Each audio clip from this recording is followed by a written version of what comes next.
Om Sai Ram.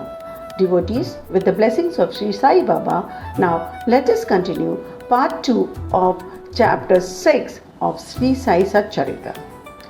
Now, transformation of the Urus into Navami Festival.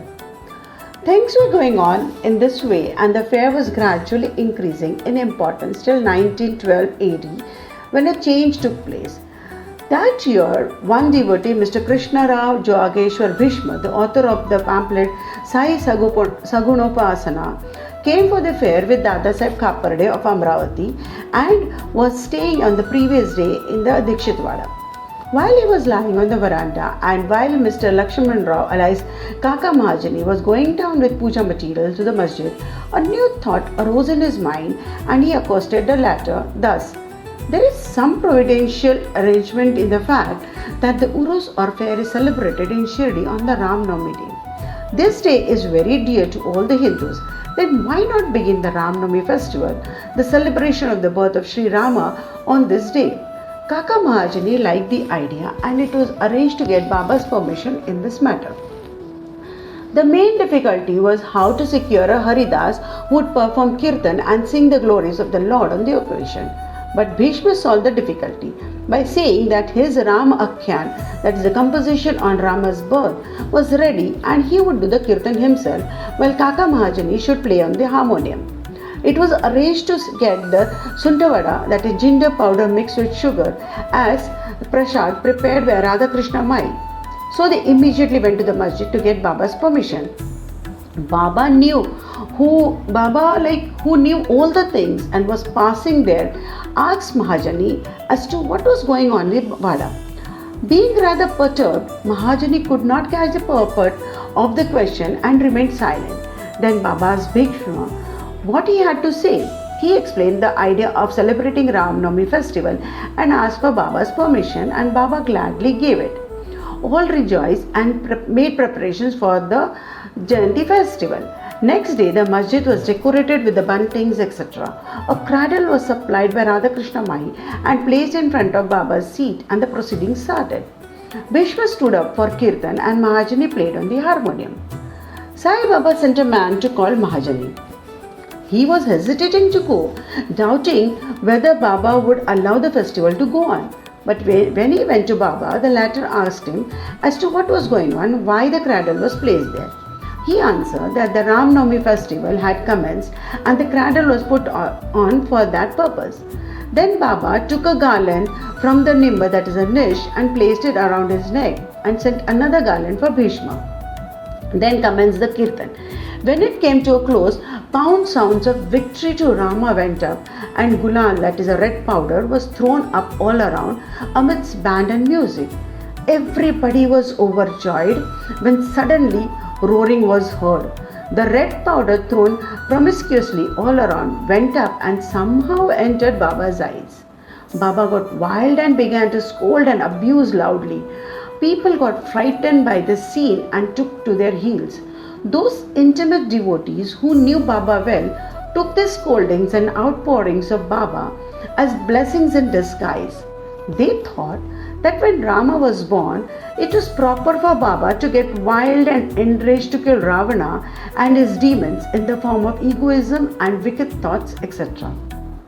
Besides, they knew that whenever a new thing was undertaken at Shirdi, it was usual with Baba to get wild and angry, and so they kept quiet.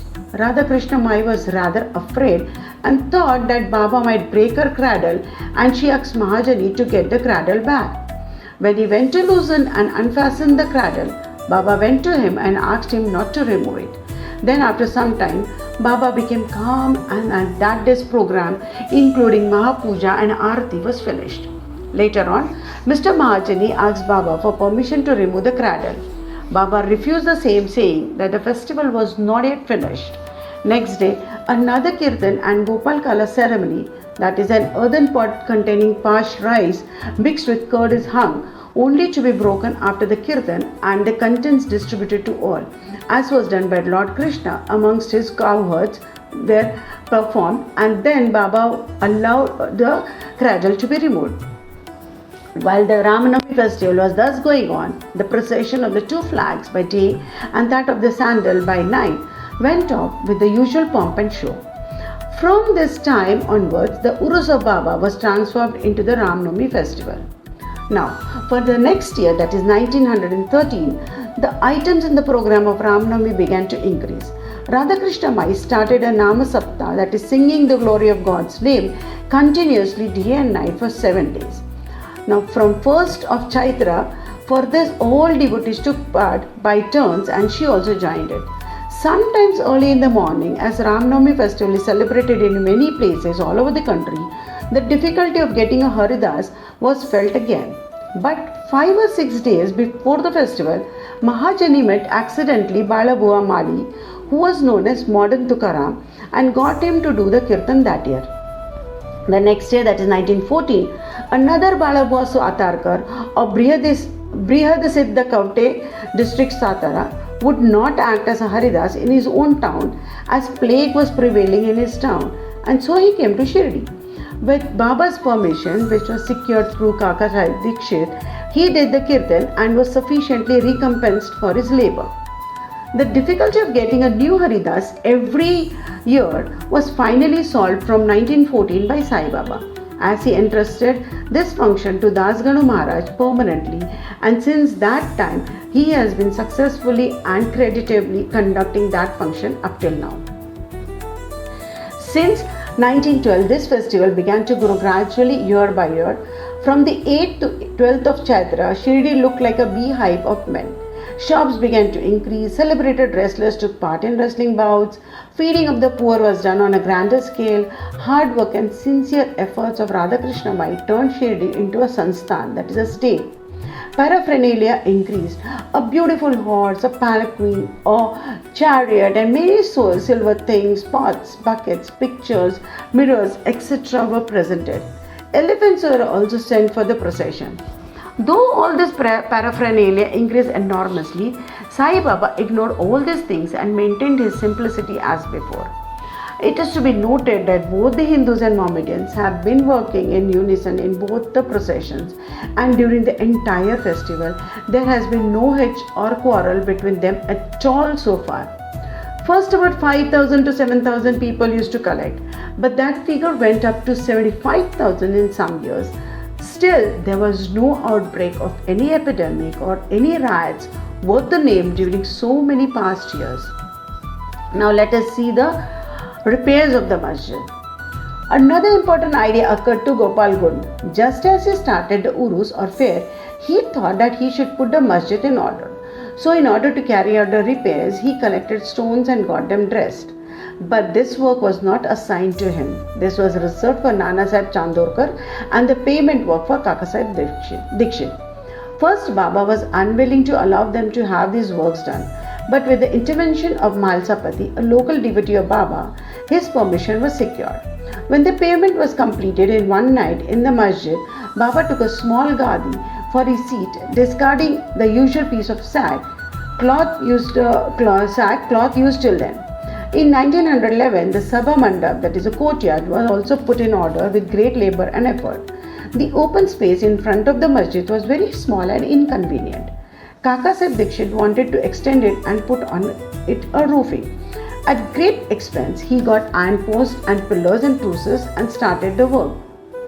At night, all the devotees worked hard and fixed the posts. But Baba, when he returned from Chowdi next morning, uprooted them all and threw them out. Once it so happened that Baba got very excited, caught a pole with one hand and began to shake and uproot it, and with the other hand caught the neck of Tatya Patil. He took by force Tatya's feta, struck a match, set it on fire and threw it in the pit. At that time, Baba's eyes flashed like burning embers. None dared to look at him. All got terribly frightened. Baba took out a rupee from his pocket and threw it there, as if it were an offering an auspicious occasion. Tatya also was very much frightened. None knew what was going to happen to Tatya and none dared to interfere. Bhagoji Shinde, the leper devotee of Baba, made a little boldly advance, but he was pushed out by Baba.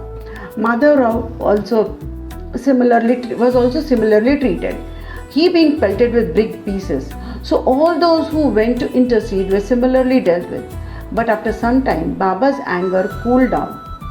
He sent for a shopkeeper, got from him an embroidered feta and himself tied it on Tatya's head, as if he was being given a special honor. All the people were wonderstruck to see the strange behavior of Baba.